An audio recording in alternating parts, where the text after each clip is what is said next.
Let's turn to Henry Hill, news editor of Conservative Home. Henry, I wonder if you heard what Cathy Gingell was saying there. Conservative woman putting out a piece tomorrow. Sounds like a well-constructed hatchet job of Penny Mordaunt. And Cathy thinks she's got plenty of material to work with.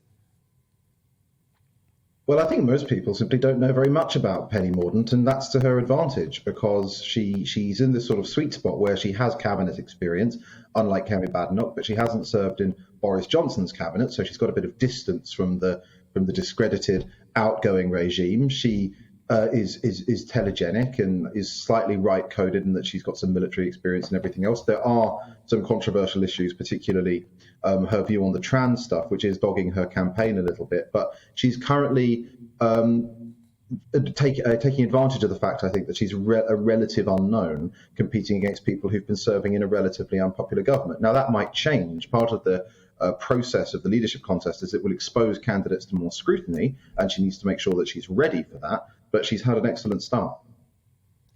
Henry, what's striking? I mean, I know it's only 800 or so Conservative Party members who've been polled by YouGov, but that lead she enjoys in that poll of members.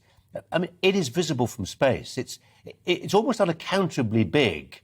Sampling error or a genuine reflection of, admittedly, what little people members know about her, but of what they think they know about her?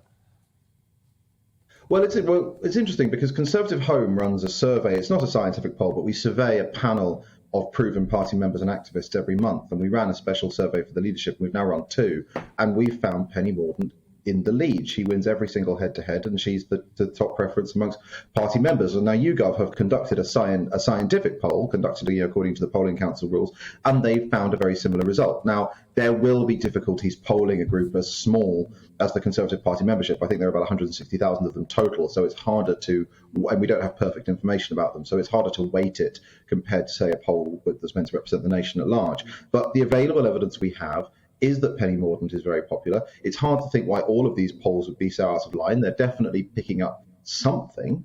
Of course, it could be the case that the very fact that she's getting all this attention early on is meaning that the Conservative selectorate, which is tuning into this race, is picking up on Penny where they might not have otherwise.